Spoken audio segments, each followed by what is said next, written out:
Avoir une truc. Wouhou! Come on! Non, ah oui, non, j'ai peut-être un truc. Bon, je vais faire avec la souris.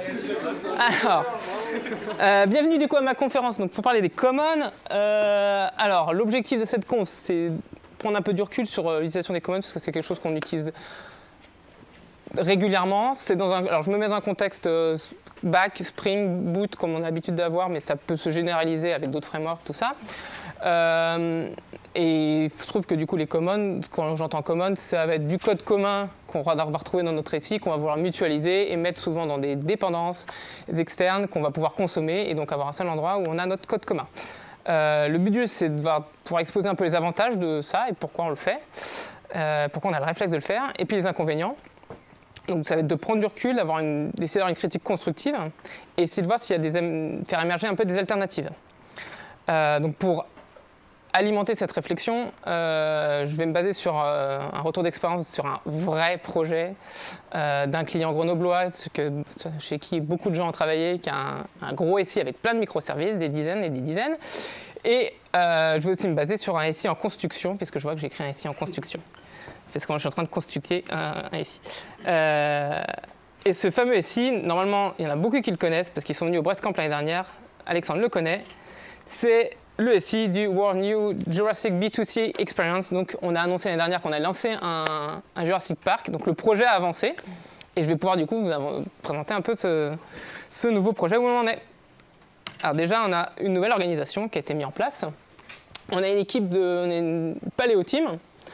Eux, c'est des scientifiques. Leur objectif, c'est de définir quels sont les dinosaures que l'on doit mettre, quels sont les types de dinosaures, les espèces de dinosaures que l'on doit mettre dans nos parcs. Parce que oui, il y aura plusieurs parcs. On a déjà 2 îles qui ont été identifiées. Ça sera des îles, j'en donnerai pas plus parce que c'est pas encore officiel, même si c'est bien avancé. Et donc, les scientifiques vont pouvoir dire quels sont les types de dinosaures, les espèces de dinosaures qu'on va mettre dans les parcs, selon la météo, selon la taille de l'île, etc. On a une équipe de scientifiques qui travaillent dans des labos et eux, leur objectif, c'est de créer des dinosaures. Et donc pour ça, ils ont besoin de connaître les types de dinosaures à créer. Et on a le management en haut. Alors eux, ils suivent l'avancement et ils impulsent les orientations du projet. Et c'est une super team parce qu'il y a le CTO dedans et c'est moi. Donc le SI, en bon CTO que je suis, j'ai collé le SI, donc l'autre code moyen. On va faire le SI exactement. On a fait le SI exactement comme notre organisation. On a 2 repos avec des bases Postgre qui stockent nos données. On a une interaction, du coup ça tombe bien, on a une petite API qui nous permet de récupérer les types de dinosaures et une gateway qui va consolider les données et exposer les KPI pour que le management puisse prendre les bonnes décisions. Ok, et là en avant-première, du coup vous allez avoir le droit de voir le code. Hop là. Je ne sais pas si vous voyez. Je ne sais pas si on peut zoomer. J'ai pas mis blanc. J'avoue, je ne suis pas du tout à l'aise avec le mode. Thème. Double shift, t'écris thème. Et t'écris quoi? Thème. Ah oui, tu veux mettre en. Ouais, mais là je vais perdre trop de temps, là, les cocos. Non. Pas fait le bon. Laisse tomber, laisse tomber. C'est le thème en balle. Le dernier. Appearance. Light. Mieux. Merci. Donc on retrouve mes 3 repos. Je ne vais pas aller dans le détail de tout. C'est volontaire. Ce qu'il faut voir, c'est du Spring Boot 3.2 là-dessus, avec des threads virtuels, ceux qui ont eu la conf l'année dernière. Donc ça, c'est bon, c'était l'objectif de la conf. On a mis des threads virtuels et on a une base Postgre sur chacun. Ce qui va nous intéresser, c'est que on a de la conf qui va me permettre de définir ma conf de sécurité. Donc j'ai ma conf de sécurité et cette conf de sécurité, elle se base sur une liste de... Alors on n'a pas de keycloak, on a des utilisateurs en dur, avec du coup nos paléos, notre team du lab, le CEO, le CTO, et tout ça, on a un password encodeur magnifique, et du coup on est capable de sécuriser les accès à notre base, et à notre application, et surtout on a des tests je ne sais pas si vous avez vu la conf d'Antoine, je me dis qu'il va falloir que j'écrive des trucs. On a des tests pour m'assurer que du coup, tout le monde n'a pas accès à mes points d'entrée et ceux qui sont publics sont bien publics, notamment mon Swagger. Et on a également une conf au niveau des headers, du header holder. Alors le but du jeu de ça, c'est quelque chose qu'on retrouve dans d'autres SI, c'est de pouvoir gérer facilement nos informations qui sont passées dans le header. Notamment, dans le header, on peut passer, là, moi, dans mon cas, ça va être le parc. On peut passer dans nos headers le parc, mais on peut avoir aussi des correlation ID, des choses comme ça. Et ça, on n'a pas spécialement envie que ces informations-là, elles transpirent dans tout notre code et qu'on soit obligé de le passer dans tout le code. Donc du coup, il y a un mécanisme qui a été mis en place de header holder qui va permettre de pouvoir, lorsqu'il y a une requête HTTP qui est récupérée, de créer un bin associé à ce scope de thread, dans le scope thread. Donc on crée un bin header holder dans notre scope thread, on récupère toutes les données de notre header HTTP et derrière, on peut pouvoir accéder à ce header holder depuis notre code, par exemple depuis notre service. Si on veut avoir tous les types de dinos associés à notre parc, et ben, en fait, le header holder, il est automatiquement instancié, présent, et il est dans notre scope HTTP, et du coup, on est sûr que nos données sont bien isolées. Typiquement, si vous ne voulez pas faire ça du parc, vous pouvez faire un tenant. Et ça pourrait fonctionner également pour votre tenant. Donc ça, c'est important, et c'est des choses qu'on ne veut pas du tout voir qu'on veut surtout qu'ils soient implémentés partout dans tous nos microservices. Donc on a le labo qui est pareil, la seule différence c'est que lui il a un client vers notre repo et la petite différence lui c'est qu'il a une méthode en plus qui va pouvoir, lorsqu'on va faire l'appel à notre client repo, de pouvoir injecter ces header holders directement dans notre REST template pour éviter pareil que l'information du parc transpire dans toute l'application. Donc ça c'est un peu transparent et par contre c'est des choses sur lesquelles on a des tests et parce que c'est des fonctionnalités critiques, techniques critiques de notre SI. Et dans ma gateway, donc ça fait 2 appels. Donc à quoi ça ressemble au final? Notre dino repo, hop, si je l'appelle, normalement l'appli est lancée, voilà. Donc là j'ai ma liste de mes dinosaures. Mince, j'ai une information qui transparaît. Hop, et sur mon labo, tac, ça fonctionne. Et les KPI, parce qu'au final c'est tout ce qui est intéressant. Le Steph, le CEO, il veut voir ça. Et là, on a le nombre de dinos à création, le nombre de dinos créés. Donc tout fonctionne. Moi par contre, quand je regarde mon code, je me dis c'est dommage parce que là j'ai quand même, du coup, toutes les confs là, sur lesquelles j'ai insisté, toute ma conf de sécu, ma conf de header holder, elle est vraiment dans les 3 applis, quoi. Et donc là, vous entendez la petite musique, là, vous avez l'habitude de faire du dev, et vous dites, tiens, ce code dupliqué, là, ça me... J'ai déjà vu ça, j'ai déjà vécu ça, et je sais très bien que je la connais, cette petite musique. J'ai du code commun sur ma Spring Sécu et sur ma gestion des headers, je me dis, je peux peut-être me lancer. Allez, go. Normalement, il y a du son, mais là, il n'est pas sorti. À chaque fois que je fais une conf et que je veux mettre du son, ça ne part pas. Non. Donc on se dit, on va faire des commons. Et pourquoi est-ce qu'on va se retrouver à faire des commons? Parce que nous, développeurs, et moi le premier, j'ai le réflexe de me dire, moi j'aimerais avoir un seul, c'est quand même bien vachement pratique à maintenir du code, c'est que je veux avoir ce code-là à un seul endroit. Et si je veux l'impacter, j'ai que cet endroit à impacter, c'est quand même plus simple. Puis ça me fait du gain de temps de dev. Si je fais un nouveau microservice, il me suffit de récupérer ma dépendance de mon common. C'est génial, ma configuration elle se fait. En plus, on utilise, là je suis dans un contexte Spring Boot, donc comme dans beaucoup de frameworks, on a l'injection de dépendance, l'inversion de contrôle. En fait, on a juste à déclarer dans nos commons nos bins, et automatiquement ils sont injectés dans notre application. Donc en fait, c'est même transparent. Je récupère juste ma dépendance et automatiquement, mon contexte Spring il est bien initié, la Spring Sécu elle est OK. Magique, transparent. Donc je gagne du temps lorsque je lance mes devs. Pourquoi les architectes ils veulent aussi... Quels sont les arguments qui font qu'on va se poser, en tant qu'architecte, j'ai envie de faire ça? Ça me permet d'homogénéiser mon SI. Ce qu'on a peur, nous, c'est quand on fait un système d'information, c'est d'avoir des microservices qui sont hyper hétérogènes. Quand on arrive sur les microservices, à chaque fois on dit « Ah, oh là, lui, c'est eux qui ont codé ça. Ils ne l'ont pas fait de la même façon. L'implémentation n'est pas tout à fait la même.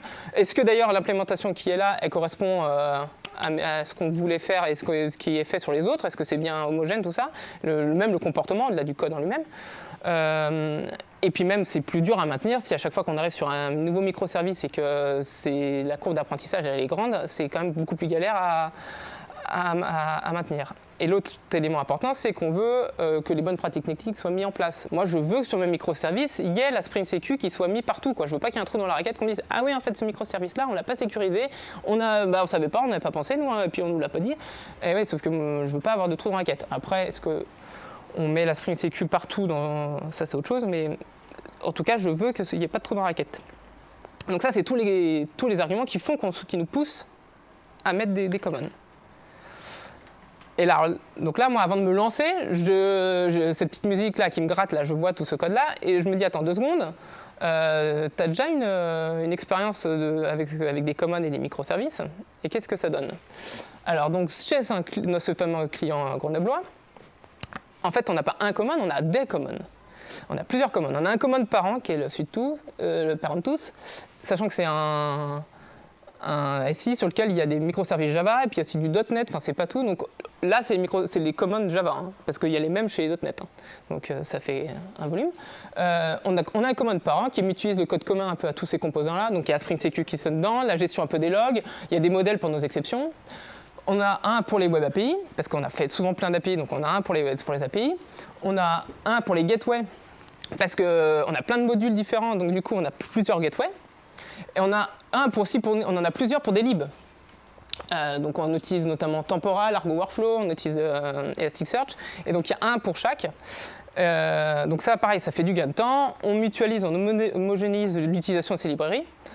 Parce qu'en fait, souvent, dans le contexte d'un SI, la manière dont on utilise l'Argo Workflow, Temporal, ces outils-là, en fait, elle est toujours standard. C'est un peu toujours de la même façon qu'on va pouvoir l'utiliser. On va vouloir dire, si je prends l'exemple, j'ai fait un dev sur Argo Workflow, on va pouvoir dire, tiens, je lance une nouvelle tâche juste à la demande. Et ben, en fait, dans tout le SI, on fait toujours de la même façon. Donc, en fait, on a juste fait une librairie qui nous simplifie, qui nous fait une interface un peu sur tout ça. L'inconvénient de ça, c'est qu'on va monter en compétence sur les commons et non pas sur les librairies. C'est-à-dire qu'on va devenir des experts d'utilisation des commons du SI. Par contre, les librairies derrière, je ne sais pas vraiment exactement comment elles fonctionnent. Un bon exemple sur le Argo Workflow, justement, c'est que nous, notre point d'entrée pour lancer un job Argo Workflow, c'est justement c'est via ce command-là. On dit lance-moi ce job-là avec les informations. Et puis quand il me répond, son statut après pour me dire c'est bon, j'ai fini, j'ai pas fini, c'est en erreur, c'est OK. Sauf qu'en fait, ce qu'il y a derrière, quand on a commencé à creuser, c'est qu'en fait derrière, il n'y a pas d'API dans Argo Workflow qui fait ça. Les API qu'il y a, c'est des API qui disent lance-moi récupère-moi les infos de cette image-là, ce job-là, lance-moi ce job-là. Et après, il y a une API qui dit l'état du job. Et en fait, ce qu'il fait, c'est que nous, notre librairie common, elle fait une attente active. Et toutes les 20 secondes, elle dit au fait, il en est où? Au fait, il en est où? Et après, il répond. Donc en fait, sans s'en rendre compte, on utilisait une attente active, alors qu'on n'avait pas vraiment besoin de ça. Nous, on n'avait pas spécialement, on voulait juste le lancer et après récupérer son état à un autre moment. Et du coup, le common, il ne permet pas de faire transpirer ça. Et alors, il y a une autre petite bébête qui arrive, qui se passe sur tous nos modules. Donc, on a un grand module métier où ils font ça. Eux, ils ont utilisé les connecteurs à toutes les autres API, parce qu'on a plein d'API. Et donc, on a plein de clients et plein de connecteurs associés. Ils injectent ça avec du conditional. Ils disent si mon API elle est bien configurée dans mon appli, dans ce cas-là, on injecte ces bins-là dans mon contexte Spring. Et puis du coup, on peut directement faire l'appel, tous mes connecteurs sont bien présents. On rajoute une couche de query, parce que souvent il y a des vieux microservices où c'est la liste il n'y a pas des requêtes Lucene en entrée, mais ça va être une liste d'arguments où on va pouvoir préciser des arguments. Donc on rajoute juste un objet query qui expose l'ensemble des arguments qu'on peut builder comme on veut. Et du coup, derrière, on a des connecteurs qui sont utilisables dans tous les cas. Et donc ça fait un vrai gain de temps de dev. Par contre, l'inconvénient, c'est qu'on perd en visibilité quand on est dans le microservice. On ne sait pas quelles sont les API utilisées, puisqu'on ne voit pas le connecteur, on ne voit pas les clients. Et on ne sait pas du coup, notre microservice, quels sont les clients qui l'utilisent. Et donc ça ressemble à ça. Une belle grappe de commons. Et derrière, nous, on va pouvoir utiliser telle commande, puis telle autre, parce que selon ce que va faire notre microservice, et on fait notre marché là-dedans. Alors, les inconvénients de ça, c'est le côté obscur de ce que je vous ai expliqué, c'est qu'on a un couplage fort avec Spring Boot. Et puis, on se retrouve à avoir un common universe avec des common champions. Alors, le common champion, souvent, c'est celui un peu historique qui est là depuis longtemps. Il y en a un ou deux. Et quand on a des questions sur les commons, en fait, c'est à lui qu'il faut poser la question, parce qu'en fait, pourquoi on a fait ça comme ça, ou quel common je suis censé utiliser selon quel cas d'usage. Eh ben, ah ouais, il est en congé aujourd'hui, du coup, bah, tu verras demain. Hein. C'est cas réel. Hein. Le fait qu'on ait un couplage fort avec Spring Boot, l'effet pervers, c'est qu'on a ça augmente le coût et la complexité de mise à jour du socle technique.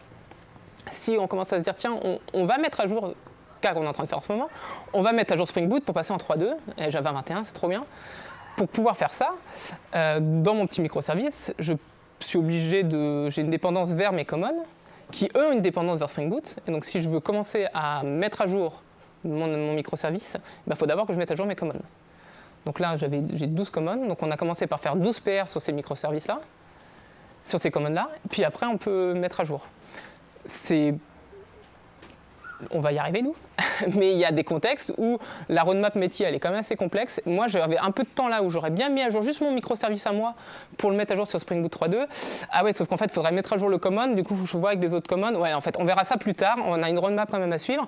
Et puis, en fait, au final, on va faire des études d'impact pour être sûr que ça ne va pas trop toucher. Parce qu'en fait, ça fait 6 mois, 1 an qu'on essaie de remettre de côté. Et puis, 2 ans plus tard, on n'a toujours pas mis à jour. Et parce que c'est trop... On n'arrive pas à trouver le temps pour faire ces mises à jour-là. Et donc ça nous fait de la dette technique. L'autre problème, c'est le côté un peu effet tunnel. Je pense que c'est arrivé, moi ça m'est arrivé. On est sur un projet, je crée un nouveau microservice et ça démarre pas. Et je ne comprends pas pourquoi ça démarre pas, parce que dans mon contexte Spring, il manque un bin qui est certainement chargé par un de mes commons et je ne sais pas pourquoi. Et en fait, il se trouvait que moi dans mon souci, si on reprend l'exemple, c'est qu'il me manquait un bin qui déclarait le scope thread qui était dans le Web API Common, sauf que moi je ne faisais pas une API, donc je n'avais pas consommé mon Web API Common, j'avais utilisé juste le Web Common Java qui lui expose mon header holder. Et sauf qu'en fait le besoin n'était jamais arrivé jusque-là, et en fait on a mis un temps fou à comprendre qu'en fait c'était ce bin-là qui manquait. J'ai perdu 1 jour et demi avec mon équipe à chercher pourquoi ça faisait ça, et au final on a retrouvé. Et d'ailleurs le Common Champion ne savait pas nous dire non plus pourquoi ça avait été à cet endroit-là. Donc on perd en compréhension de nos microservices. Et derrière aussi, l'autre question, c'est comment est-ce qu'on fait le versionning des commons. C'est pas ultra complexe, mais ça rajoute une petite dose de complexité. Nous, on fait du git flow. Du coup, on fait du git flow sur nos commons, donc ça veut dire qu'on ne met pas en prod des versions qui sont développées, donc on se retrouve avec 2-3 versions de release en parallèle, ce que Gitflow n'aime pas trop normalement. Et puis en plus, du coup, il se trouve que tel common, lui, si tu veux mettre à jour avec la version Spring Boot, lui c'est une version 5, l'autre c'est une version 6. Et donc du coup, ça rajoute une complexité dans la gestion des commons. Alors moi, je vous propose une solution innovante. Le copier-coller. Pragmatisme first. Alors le modèle, c'est simple, c'est un repo avec du code commun. C'est la référence de base des copier-coller. Le code qui est dedans, par contre, on le caractérise au maximum avec les TU, voire les tests d'intégration. Et on ne fait pas de livrable. Le but du jeu de ça, c'est que quand on a du code commun qu'on veut mettre en commun, c'est qu'on soit en capacité de se dire, OK, en fait, si tu as une question, tu vas voir le repo. Si tu veux savoir comment il est utilisé, en fait, ça tombe bien, on a des tests qui permettent de caractériser complètement l'utilisation de ce code. Ce qu'on n'a pas forcément dans le cas où c'est des dépendances, parce qu'en fait, j'en sais rien, moi, si on utilise des fils MQ, des RAPID, tout notre code, il est dans notre dépendance. Et en fait, comment on l'utilise réellement ce code-là? En fait, c'est dans les microservices qu'on va pouvoir l'utiliser et puis faire nos tests. Alors qu'en fait, si on met tout dans le code commun et qu'on caractérise ce code-là, c'est l'unique repo dans lequel on va voir. Alors en vrai, l'unique repo, si vous voulez faire 2-3 repos avec un où il y a le code commun plutôt, des librairies internes, les codes communs de votre Spring Sécu et des éléments un peu techniques, on s'organise. Mais l'idée, c'est quand même d'avoir c'est que ce soit la référence et qu'on ne soit pas en train de se dire « Excusez-moi, je veux faire ça, je sais qu'il y en a d'autres dans la boîte qui l'ont fait, est-ce que vous pouvez me donner le microservice qui a déjà fait ce cas d'usage ?» Par exemple, moi, c'était Alors, je reviens sur mon Argo Workflow. Si je crois qu'il y en a un qui a déjà fait ça, quelqu'un peut me le dire. Je ne sais pas vraiment. Alors que si ça avait été dans le common, bien caractérisé avec les TU, j'aurais gagné du temps. Voilà. Et donc, je vais vous montrer à quoi ça ressemble. Attention, ça va être innovant. Ah, ça me fait bizarre. Eh ben, c'est un common qui ne livre rien, qui, du coup, là, on a ma conf sur l'header et ma conf de sécu, avec les TU qui sont dedans. J'ai une fausse application qui est là juste pour tester, puisque moi, il ne livre pas, j'ai pas d'appli. Donc, j'ai une fausse appli qui est là juste pour... et un faux contrôleur qui est là également juste pour tester ma couche Spring Secu, et c'est tout. C'est ça le code. Incroyable.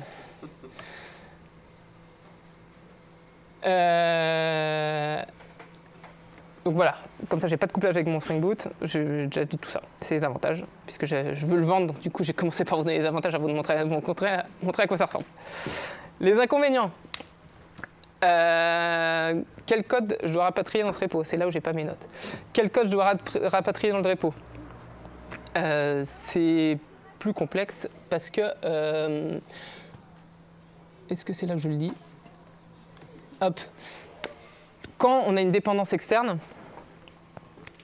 c'est là? Non, attendez 2 secondes. Il faut que je vois comment je reprends. Oui, c'est ça. Ok, c'est ça que je dis comme ça.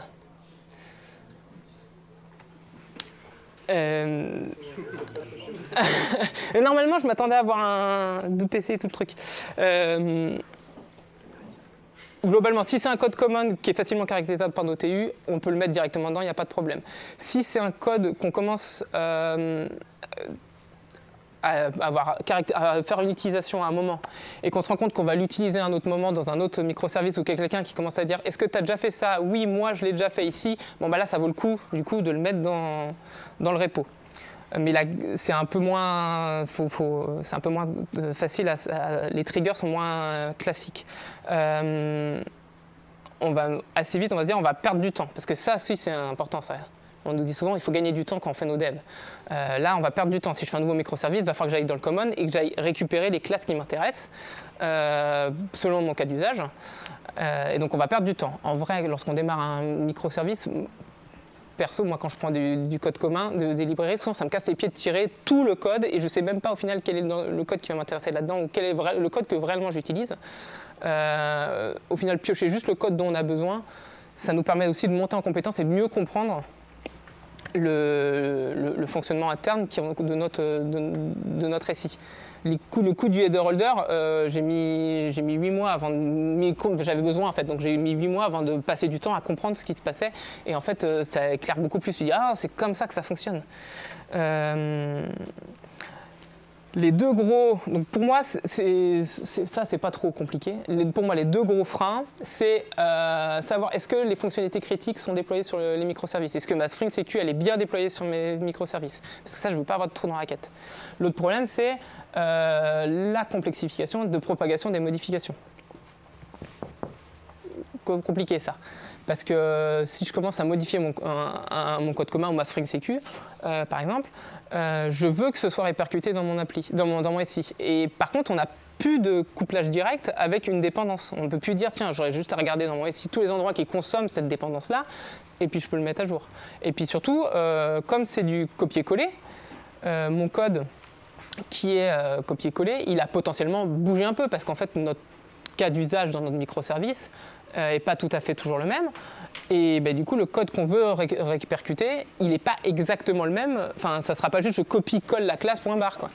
Donc là, ça complexifie.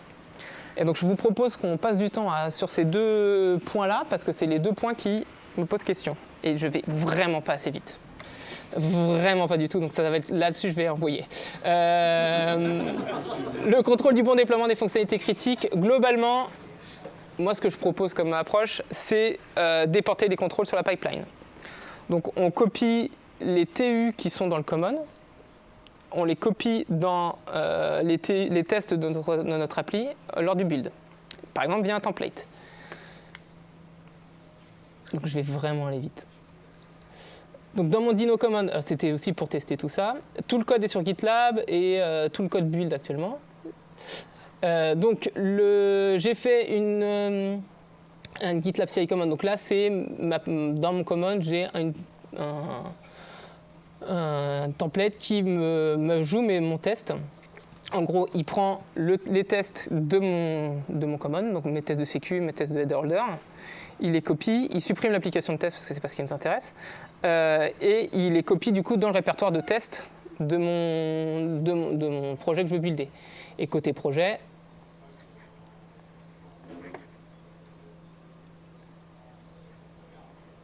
mince, j'ai juste à importer ce template-là et automatiquement, derrière, lorsque je build, à quoi ça ressemble? Non. Ah. Voilà, il me lance ma tâche de test, après mon build image et mon deploy. Donc au moins, je suis sûr que mes tests qui sont caractérisés dans mon command, ils fonctionnent. Alors les contraintes, ça je m'en suis rendu compte en le faisant. Peut-être qu'il y a moyen de faire mieux. J'ai pas eu le temps de réfléchir plus que ça. Mon code de test, il doit découpler du code. Je vous montre l'exemple, ça va être plus parlant parce que je vais trop perdre de temps autrement. Moi, ce que je veux, c'est que mes tests ils fonctionnent, mais par contre, je veux surtout pas copier le code de mon command dans mon microservice, puisque derrière, je veux caractériser moi, le fonctionnement réel du microservice. C'est le test que je veux. Non. Voilà. Normalement, mon test, c'était de dire si j'appelle la route là, derrière, je m'assure bien que dans mon header holder, il est bien instancié et que le parc il a bien été valorisé et que le correlation ID il a bien été valorisé. Sauf que là, en fait, si vous regardez bien, je le fais par réflexion. Je le fais par réflexion parce que, en fait, l'objet là que j'aurais voulu manipuler, c'est mon objet header holder qui est de mon common, avec les méthodes associées au code de mon common. Sauf que ce code-là, il a été copié-collé dans mon microservice à moi, et donc cet objet-là, il n'existe pas. En réel, c'est le même nom, c'est juste que c'est un autre package, puisque c'est un autre microservice. Et du coup, là, je suis obligé d'enlever tout le couplage qu'il y a là-dessus. Donc ça complexifie un peu l'écriture des tests. Je suis obligé, du coup, l'inconvénient, c'est qu'on couple tout ça à un template. Ça complexifie un peu le build parce qu'on peut avoir le cas du ça build dans le local mais ça build pas lorsque je déploie. Ça suffit juste après de copier-coller les tests, mais bon, il faut le savoir. Et puis on va avoir une synchronisation forcée de nos commandes. Si je commence à modifier mon command, parce que j'en sais rien moi, on a rajouté un nouveau parc, on a rajouté un truc, derrière, si mes TU, si ce code-là, comme il est récupéré directement par la pipeline, du coup si notre code n'est pas synchronisé avec ce command, on ne l'a pas répercuté ce code du command, ça peut ne plus builder. Bon, ça éventuellement on pourrait associer un tag, là moi je prends directement la branche développement, on pourrait associer un tag et dire je récupère que le template associé au template. Et puis l'autre souci c'est que vous allez me dire, en fait il y a un trou dans la raquette, si on n'utilise pas le template dans la CI, dans la GitLab, dans la pipeline, si j'utilise pas le template, en fait, tu ne vas pas injecter les tests, et donc du coup, tu as toujours le même problème, on ne s'assure pas. Alors, je ne suis pas expert avec GitLab, il y a peut-être des moyens de le faire, mais je pense que s'outiller pour juste s'assurer que sur le SI, tous les pipelines, elles importent bien le GitLab, c'est pas trop compliqué, je pense. En tout cas, c'est moins compliqué que s'assurer que nos microservices, ils ont bien le code de Spring Secu à jour et tout. Difficulté majeure numéro 2. J'ai 20 minutes, si ça peut être fun. Comment est-ce qu'on propage les modifications du repo common?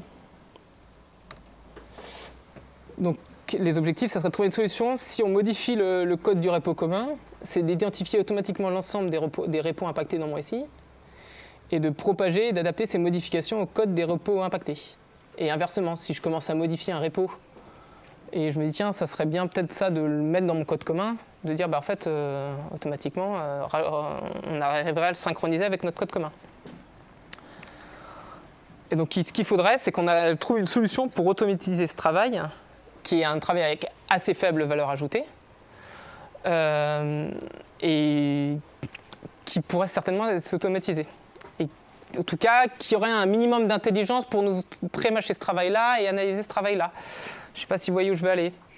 Qui pourrait, en tout cas, prévoir et deviner les impacts qu'on pourrait faire directement dans notre code.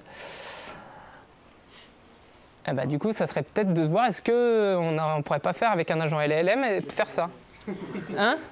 T'as dit quoi? Je l'ai pas vu venir. Tu l'as pas vu venir? Le chat GPT sur le common. Ok.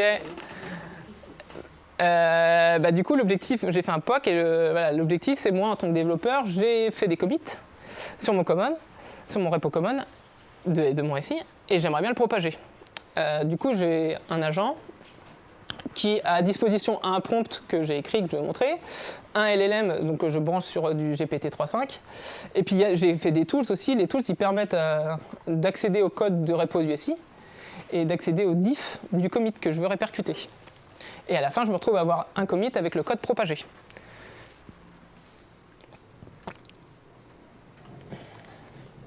Et on va voir à quoi ça ressemble. Alors, ce qui m'intéressait aussi, j'avoue, un peu égoïstement, c'était de voir ce que ça donnait dans un cadre de ce qu'on fait au quotidien, donc dans un cadre Spring Boot, avec des API, de faire tourner ça. Et du coup, j'ai utilisé LogChainG aussi pour m'aider. Et avant ça, plaisir coupable, ceux qui vont râler, je vous montre. Moi, j'utilise ça comme repo, je sais que vous n'aimez pas, il y en a plein, mais moi, j'ai pris l'habitude et j'aime bien. Donc ça, c'est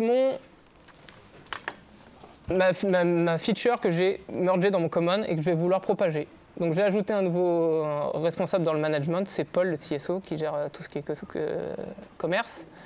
Donc voilà les impacts qui sont là. Je n'avais pas testé mon correlation ID, donc je l'ai rajouté. Et puis j'ai ajouté un nouveau parc. Et là du coup vous voyez, mince, j'ai une information classifiée qui vient d'être divulgachée. Voilà, donc ça c'est mes 3 commits, et à la fin j'ai ma branche de merge. Donc l'objectif c'est que je vais lui dire, j'ai un point d'entrée, dans un contrôleur,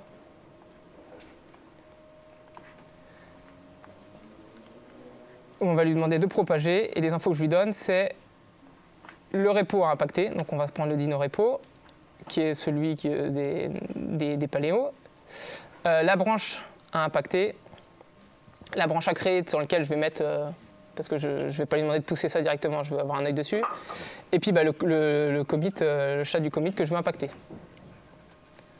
C'est-à-dire ce commit-là, là. C'est ce chat-là. Hop.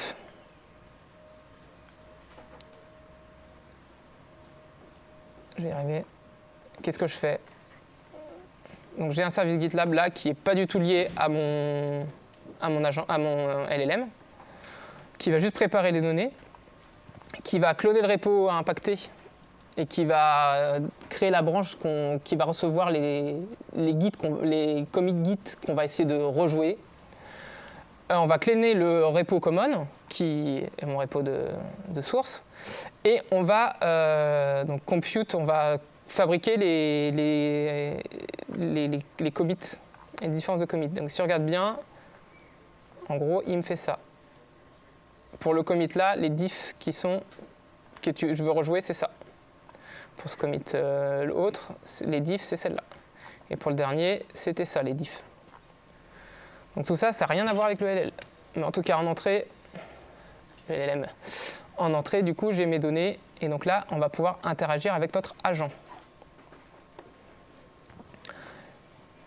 Comment ça fonctionne au niveau de l'agent? On a notre agent qui est ici, que je déclare. Et donc là, j'ai mis un bon gros prompt engineer que je suis, système, pour lui donner un maximum de contexte. Donc, tu es un développeur Java expérimenté, tu as été assigné à la tâche d'analyser un commit réalisé sur un repo Git. Ton objectif est d'impacter si nécessaire le code du fichier analysé avec seulement les différences du Git du commit à propager. Ça, je ne l'avais pas mis au début. Vous allez voir, c'est un intérêt. Si le code du fichier doit être impacté, tu dois le faire et retourner le code impacté. Et tu dois me retourner tout le code du fichier. Si le code de fichier ne doit pas t'impacter, tu dois répondre no changes to propagate. Au moins, j'essaye de le guider dans sa réponse pour m'assurer d'identifier quand il considère qu'il ne faut pas faire. Tu dois utiliser seulement les différences réalisées par le commit pour impacter le fichier. C'est très très important. Prends le temps avant de répondre car c'est une tâche importante qui a des impacts sur notre système d'information. Ça, je sais que d'après ce que j'ai vu, c'est bien de lui dire ça. Parce qu'il faut leur parler d'où. Voilà. Donc ça, c'est mon agent. Je lui expose des tools. J'ai juste des tools, donc c'est un composant hop. Donc j'ai une notation tools et une notation LongChange. Un tool qui permet d'obtenir le contenu d'un fichier, si on le passe le passe, et un autre qui permet d'obtenir la liste des diffs associée à un commit, d'un nom de commit. Et ces tools-là, ils sont utiles parce que la manière dont je vais lui parler. Est-ce que j'ai l'exemple? Oui, parce que j'ai rajouté des trucs. Voilà, en gros, moi, ce que je vais lui dire, analyse. Alors,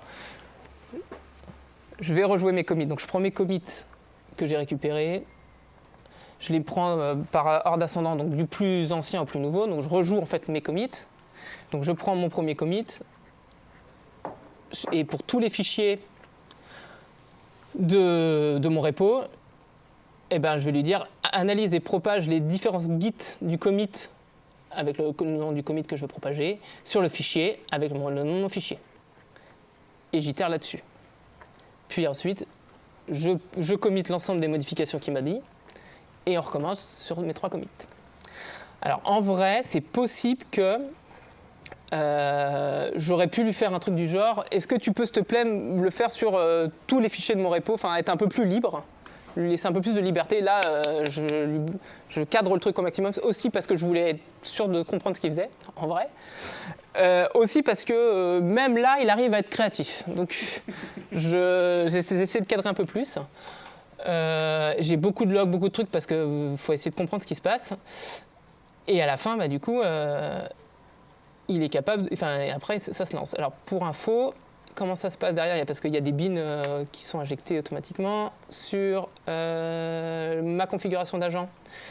Donc là, c'est la conf de ce que je vais utiliser. Donc, ChatGPT, il faut lui préciser aussi la mémoire. Alors ça, parce qu'au début, il me disait non, je peux pas te lancer. Là, j'ai besoin d'avoir plus de contexte. En fait, là, il y a tellement de contexte qu'il faut que je sois en capacité de connaître un peu tout le contexte de ton appel. Donc, il a fallu lui donner un peu de message. Donc, 6, ça passe. 4, ça passait pas. 10, ça passait. 6, ça passe. Donc, j'ai essayé de réduire. Vous allez voir pourquoi aussi. Et voilà, donc là c'est mon LongChange. La température, alors je pensais essayer de jouer avec les températures. Je suis resté à 0, donc ceux qui sont familiers, c'est plus 0, c'est que en gros je lui dis tu prends toujours la réponse la plus probable. Donc là, je m'étais dit peut-être que je pourrais essayer de lui proposer d'être un peu plus créatif. Non, on va rester sur le truc le plus probable pour l'instant. Et j'ai fait tourner tout ça. Et il me reste combien de temps? Bon, ça va, je suis pas trop mal.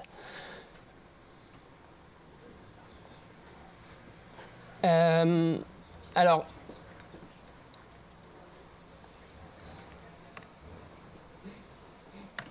c'est le moment où il faut mettre des lunettes. C'est gros, c'est verbeux, il parle beaucoup. Là, un peu une requête post que du coup, il s'est mis à générer. Donc, je retrouve mon prompt système. Ça c'est le raw system. Moi, et donc là il simule une discussion en fait avec le ChatGPT. Donc ça lui donne le contexte un peu de sa réponse, comme si en interne dans le ChatGPT on lui rajoutait ça pour bien dire voilà dans quel contexte est. Et derrière normalement j'interagis. Donc je lui dis bah tiens analyse et propage les différences guides du commit sur le fichier Là il me répond tiens les différences git il n'y a pas de modification à propager dans ce fichier, no changes to propagate. Et il itérait comme ça. Moi, je m'attendais par contre à avoir des requêtes, avoir une requête pour chacun des fichiers. Et j'ai l'impression qu'il groupe un peu tout ça. Je ne sais pas exactement pourquoi, parce que dedans aussi, je revois aussi des requêtes sur le tool, où il me dit tiens, s'il te plaît, donne-moi les infos, donne-moi le contenu du commit, ou donne-moi le contenu du fichier. Et après, du coup, il y a aussi les infos sur la température. Le nombre de tokens maximum, j'avais mis à 500 au début, finalement j'ai fait sauter ça, ça ne servait à rien. Voilà, donc ça c'est un peu ce qui passe. Et voilà un peu le genre de réponse que j'ai. Donc là, moi j'étais surpris d'avoir dans mon poste des réponses en fait de ce que j'attendais. Donc je n'ai pas tout compris exactement de comment il fonctionnait. Et donc là, j'ai des réponses de fichiers à mes demandes. Alors les résultats, les formats de réponse sont hyper variables. C'est-à-dire que moi derrière j'ai mis un parseur pour arriver à parser ces réponses parce qu'il peut me répondre de manière, ça varie vachement et en plus avec le temps j'ai l'impression qu'il me répond de manière de plus en plus créative. Il se retrouve aussi à être trop créatif à mon goût, c'est-à-dire qu'il va m'injecter aussi dans mon code pas ce que le commit j'ai mis dans le commit. Alors des fois il va me dire tiens c'est super, tu pourrais peut-être le faire plutôt comme ça a priori parce qu'il n'aimait pas trop mon code et il me dit mais c'est pas ce que j'ai demandé d'impacter moi, pourquoi tu me l'impactes comme ça? Et surtout, j'ai pas encore bien compris, il semble les mélanger les réponses de mes requêtes. C'est-à-dire que moi, quand je lui dis s'il te plaît, tu peux me modifier tel fichier, en réponse, il me donne des modifications où il me dit tiens, tu veux je lui demande donne-moi les modifications sur le fichier Toto et il me dit pas d'impact. Par contre, dans le fichier Tata, tu pourrais faire ça et il me fout du code. Et du coup, moi, je prends ce code-là et je le mets dans mon fichier Toto parce que moi, je m'attends à ce qu'il me réponde pour mon fichier Toto. Donc, j'avoue, j'étais un peu frustré. Et puis après, j'ai fait un test sur GPT-4. Donc sur GPT 3.5 Turbo, faut savoir que du coup, je lance 81 requêtes d'analyse de fichiers. J'ai 27 fichiers dans mon repo, c'est pas beaucoup. Et c'est pas des gros fichiers, hein, c'est du POC. En gros, pour un test, ça me génère à peu près 136 000 tokens. Et du coup, en termes de coût pour GPT 3.5, là j'ai joué pas mal.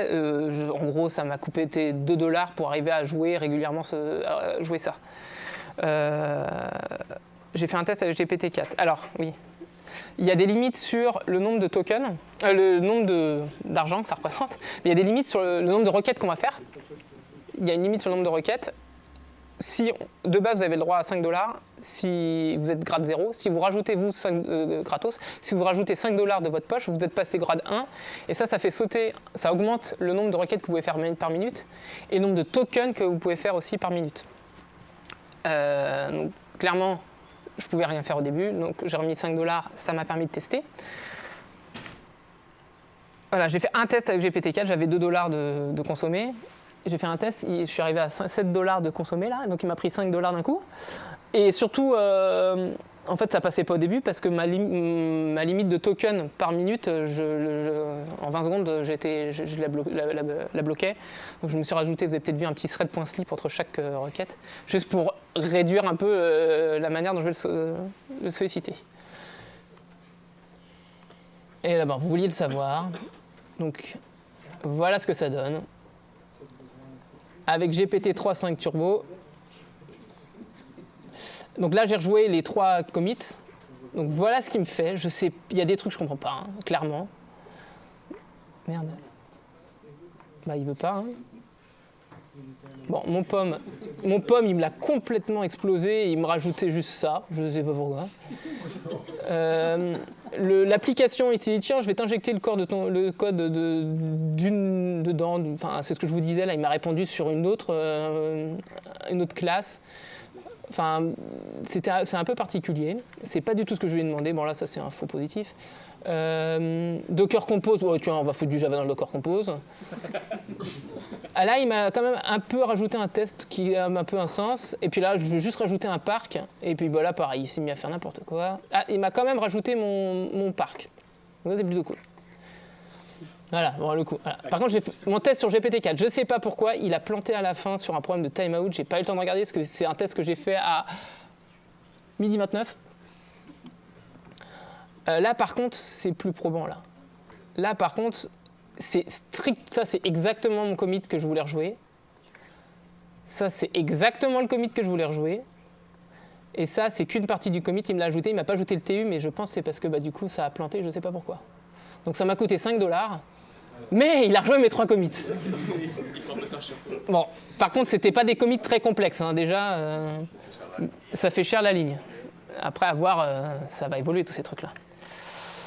Donc c'est assez coûteux, le LLMM il est un peu prédictible, les résultats sont peu probants, ça j'avais écrit avant de faire mon test sur GPT-4, et sa logique est un peu floue. J'ai des moments où il se mettait à essayer d'accéder sur le fichier, sur mon ordi, enfin avec le tool, il voulait accéder à des fichiers de mon repo common, qui n'est pas du tout les fichiers que je voulais analyser, moi je voulais analyser ceux de mon DinoRepo.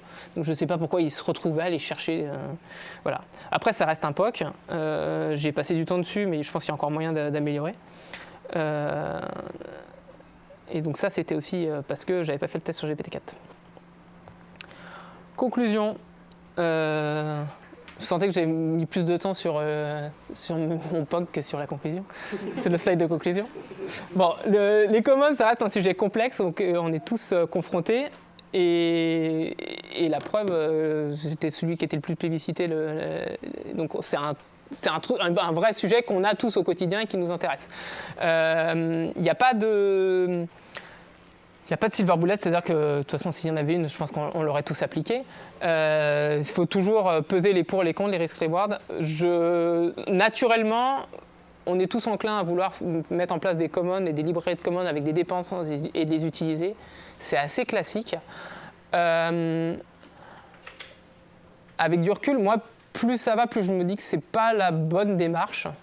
Plus je me dis que ce que je vous ai présenté comme alternative, alors c'est sur un POC, c'est sur un petit SI que j'ai fait pour un peu expérimenter, plus je me dis que le modèle que je vous ai présenté, l'alternative, elle est intéressante. Elle est intéressante parce que ça nous évite tous les inconvénients. Et les deux gros freins que je voyais, à savoir, du coup l'un que j'ai résolu avec ma pipeline GitLab, qui a un petit coût, mais que je trouve pas non plus extraordinaire, me semble plutôt intéressant. Et je pense vraiment, enfin, c'est quand même bien possible que côté IA, moi, avec un petit POC sur un ChatGPT pas qui lambda,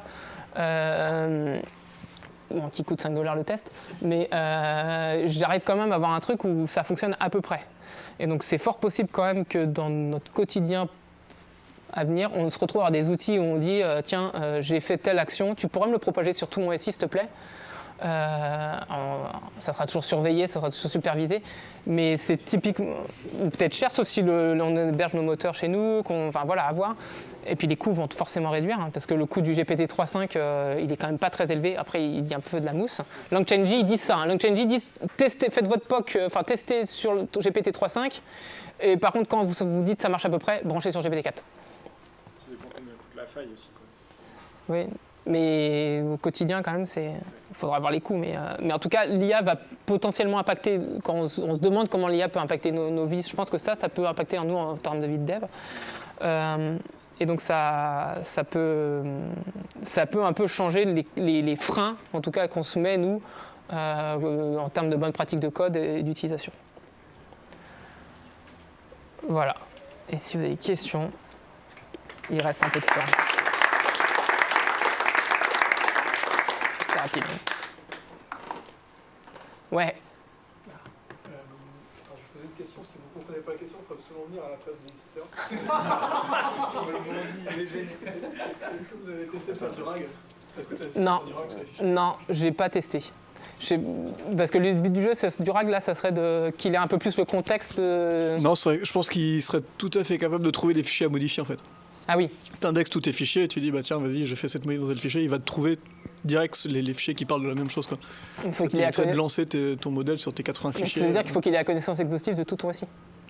Bah, tous tes fichiers sont indexés, quoi. Ouais, ils sont indexés. Non, j'ai pas testé ça, clairement. Mais ça, tu peux l'automatiser sur les commits et tout. Enfin. Ok. Comme on le verra tout ça. Mais ça peut être ouais, on peut tester, ouais. Déjà, merci pour la presse. C'est super intéressant de voir un cas appliqué. J'ai une question, du coup, tu parlais de pragmatisme et tout ça. Est-ce que c'est pas suffisant, du coup, de faire juste un cherry pick de tes commits sur une PR sur ton projet? Je vois pas l'avantage que tu as à faire ça, mis à part que ça va le propager avec tes modifications sur tes microservices. Mais grosso modo, tu pourrais très bien rajouter ta remote origin là, dans un job et faire des cherry picks sur une nouvelle branche, sur chacun de tes microservices qui est impacté. Et tu aurais ta PR avec toutes tes modifs, quoi. Et tu passes pas par tout un système de LLM et tout. Ouais, après le LLM, ça serait la solution un peu classique, enfin un peu magique, tu vois, qu'il le Ouais, fait. Mais ça veut dire que du coup, autrement dit, c'est que ton couplage que tu as enlevé de tes dépendances, il faut que tu le gardes à un autre endroit pour dire voilà la liste des endroits où j'utilise les commons. Là, tu le fais aussi là, parce que tu fais un post à chaque fois. Ouais, mais alors là, il faut se dire que là, je me suis simplifié la vie parce que je l'ai fait sur mon repo, parce que je voulais limiter le nombre de requêtes. Mais potentiellement, on pourrait se dire, j'itère ça automatiquement sur tous les repos de mon SI. Il fait la moulinette et derrière, ceux qui sont impactés, il les impacte, ceux qui ne sont pas impactés, ils n'impactent pas. Mais oui, ça serait possible. Mais à maintenir, moi, ce qui me pose question, c'est à maintenir comment est-ce que on aura forcément un trou dans la raquette à un moment d'un mec qui va coller un truc de common et qui va pas rajouter que lui, il a utilisé le common. Et puis si tu commences à modifier le common parce que, j'en sais pas, moi, sur une librairie, tu t'es retrouvé à atteindre ce cas d'usage-là, il n'a jamais été mis, c'est que pour nous, je modifie mon code en conséquence, bah, tu peux pas juste faire un cherry pick, il va falloir réadapter au contexte de ton code historiquement common qui ne l'est plus. Ah ouais. C'est juste que pour moi, du coup, ce que tu as mis dans un common, en fait, ça bouge pas énormément, quoi. Du coup, c'est le but de l'avoir dans un common. Enfin, par exemple, ta conf Spring Sécu, si elle est semblable pour tout la conf Spring Sécu, ouais. C'est des trucs qui évoluent pas trop, tu auras 2-3 lignes de plus. Mais des recours à des libres. Enfin, ça arrive assez souvent. Enfin, moi, je vois très souvent des commits tiens, modif pour tel US, modif de tel common, est-ce que vous pouvez me revalider la PR parce que derrière, moi, j'ai besoin de la modif de ce code dans le common pour pouvoir faire mon US. Donc, en fait, ça veut dire que quand même, le code du common, il bouge. Et il bouge souvent parce que je suis le seul à avoir ce cas d'usage-là, mais en fait, tout le code d'interaction avec les ES, il est dans le common. Du coup, moi, j'ai modifié le common pour mon cas à moi ou pour l'Argo Workflow. Moi, j'ai dû modifier le common du Argo Workflow parce que j'étais le seul à faire ça et il y en a d'autres qui vont sûrement arriver à le faire. Mais j'ai dû modifier tout le code de mon Argo Workflow, du common de l'Argo Workflow pour pouvoir après l'utiliser dans ma librairie. Alors que autrement, j'aurais pris juste le code et j'aurais modifié dans mon code à moi, quoi, dans mon MS. Mais oui, mais c'est juste qu'à maintenir. Là, en fait, arrêter d'utiliser les commons comme des dépendances, il y a le côté un peu, on ouvre un peu une boîte de Pandore de les gens vont se mettre à faire n'importe quoi avec notre code et on va pas réussir à le maintenir, quoi. Et ça veut aussi dire, enfin, ces problématiques-là, c'est aussi que ça repose beaucoup sur l'humain et sur la communication dans l'équipe. C'est qu'il y a des gens qui, sans vouloir, historiquement, ils font de la rétention d'infos parce que c'est eux les sachants de ces choses-là et que du coup, si on commence à ouvrir encore plus ça, il va falloir encore plus communiquer, de dire tiens, j'ai tel code, il est ici, est-ce que quelqu'un d'autre va pouvoir l'utiliser, est-ce que quelqu'un d'autre a fait ça, on le remet dans le repo common. Enfin, toutes ces démarches-là, ça passe aussi par beaucoup de communication, quoi. Surtout quand c'est cloisonné avec des équipes, chaque équipe fait un module précis. Moi, c'est le cas sur Cetra, c'est ça qui complexifie un peu le truc. Merci. Comment tu fais? Parce que là, tu nous as dit qu'il y avait des adhérences sur Spring Boot, mais dans ton repo common, il y a une adhérence sur Spring Boot aussi directe. Ouais. Comment tu gères les mises à jour du coup? Alors, tu dis là, les anciens microservices, on les décorrèle des commons, donc c'est eux qui gèrent la version Spring Boot. J'imagine que c'est ce que tu... oui. Enfin, en tout cas, c'est le but. Mais comment tu fais si ces vieux microservices sont sur des vieilles versions Spring Boot, utilisent du code commun qui n'est plus d'actualité dans le repo common parce que lui, le repo common est une différente version de Spring Boot, par exemple sur Spring Security où ça a pu beaucoup changer. Comment tu fais pour gérer ces cas-là? Est-ce que tu as quelque chose à faire? Ça va être de la même façon. Enfin, là, effectivement, on sera obligé de faire la même façon qu'on fait pour les dépendances où tu as des versions différentes qu'on consomme. Là, il va falloir faire des versions de code différentes dans ton common, de dire. Faire des versions. En gros, si tu as une version legacy, tu mets ça sur ta branche. C'est une branche legacy qui tourne avec celui-là parce que moi, j'aurais tendance à dire que les freins pour la mise à jour, en tout cas, des dettes techniques, elle est moindre parce que du coup, tu n'es plus couplé. Donc, évitons d'avoir ça, quoi. Mais bon, ça, c'est dans un monde merveilleux. Mais en vrai, oui, dans ce cas-là, il n'y a pas de solution miracle. Il faut avoir du code à un endroit dans ton common qui contient ça, quoi. Ça peut pas être un des avantages des LLM, ça, du coup, ils vont être capables de se dire, ok, t'as mis ça à jour sur telle version de Spring Boot, mais comme t'es dans un contexte antérieur, lui va être capable de savoir qu'avant, c'est sur des autres. Ouais, c'est possible, j'avoue. C'est possible que le LLM, après, je le teste, c'est un peu la solution miracle de ça, je sais pas jusqu'où on va avoir, et puis avec le prix et tout ce qu'on disait, mais oui, peut-être qu'un jour, il pourrait un peu faire ça, ouais. En tout cas, ça serait l'idée, c'est de toutes les tâches où on a un peu moins de valeur et on l'a déjà fait à un endroit, est-ce que tu peux pas nous le refaire à l'autre endroit avec un contexte un chouïa différent? Ça pourrait être une approche, ouais, carrément.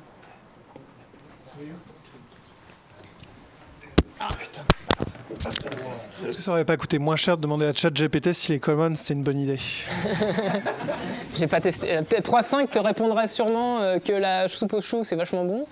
Et peut-être le 4 te répondrait quelque chose de probant, ouais. Je sais pas. À 5 €.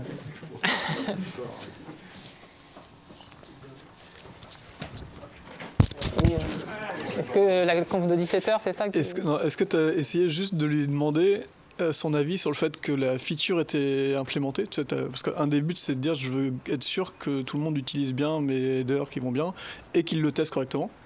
Ça, je pense que GPT doit être capable de te le dire. Mais j'ai pas. S'il y a du rag, ça vaudrait le coup du coup. Là, moi, vu que j'avais pas de rag, il aurait fallu que je code tout le truc je récupère tous mes repos. Ouais, c'est vrai que du coup, tu es obligé de passer tout le pro. Ouais. Mais oui, ça pourrait être aussi une approche, ouais, carrément. Mais oui, c'est vrai. J'ai pas pensé à ce cas d'usage, mais en tout cas, nous qui cherchons souvent des cas d'usage sur des LLM et de se dire dans la vraie vie à quoi ça peut correspondre, en fait, on en a, nous, sur nos SI, quoi. Je pense que toutes ces problématiques de comment je maintiens, comment je gère l'homogénéité ou l'hétérogénéité de mon SI, la connaissance à instant T, je pense que là-dessus, il pourrait nous aider. Et j'arrête. Merci. Et si vous voulez noter...